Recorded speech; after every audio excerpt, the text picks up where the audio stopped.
मैं जी रईस खान आपके अपने YouTube channel the electric classes आपका वेलकम हार्दिक स्वागत अभिनंदन करता हूं। फिर हम आप लोगों के लिए लेके आए एक नया क्वेश्चन जो आपके एग्जाम के पॉइंट ऑफ व्यू से बहुत ही अच्छा सवाल है, जो लगातार कई एग्जाम में रिपीटेड है। देखिए, a three phase star connected balance load of 4 + j 3 ohm per phase is connected across a three phase 50 Hz 400 volt AC supply. Determine the power factor of the load.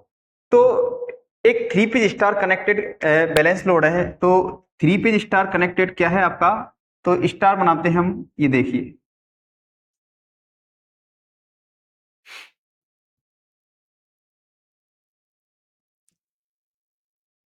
Three page star connected balance load.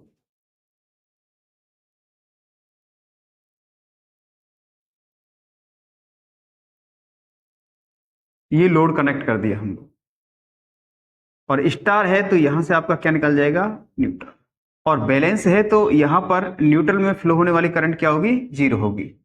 ये आपका R phase, ठीक है ना, ये Y phase और ये B phase.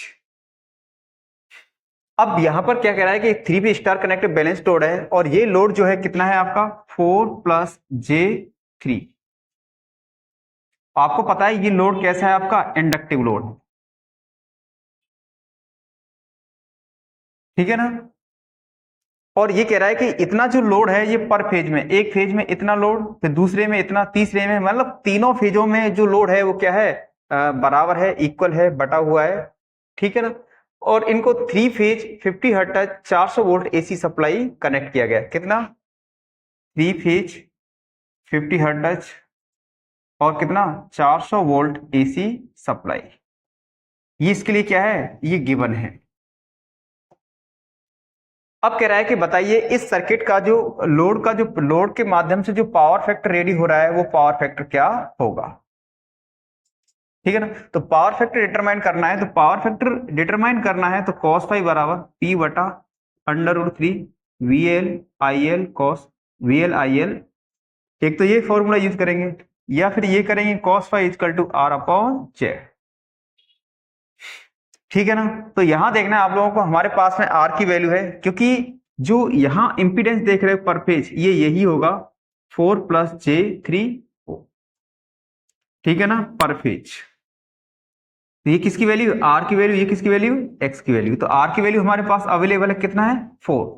अगर हमारे पास जेड की वैल्यू आ जाए तो हम निकाल सकते हैं। क्या हम जेड की वैल्यू यहां से निकाल सकते हैं, जेड इंपीडेंस, जेड मॉडुलस या मैग्नीट्यूड 4² + 3², रियल के स्क्वायर प्लस इमेजिनरी के स्क्वायर, टोटल कितना आएगा 25, 25 से कितना आ जाएगा 5 ओम, ठीक है ना। तो क्या आएगा यहाँ पर 5 ओम, जब रखेंगे तो 0.80।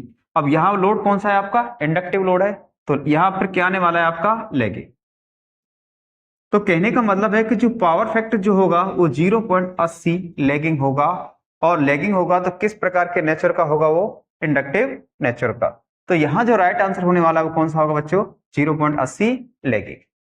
यह सवाल आपके कई एग्जाम के पॉइंट ऑफ व्यू से बेस्ट सवाल है, और बहुत सारे एग्जाम में ये क्या है, रिपीटेड हो रहा है। तो ये जो सवाल है आपका पॉलीफेज को रिलेट कर रहा है, ठीक है ना।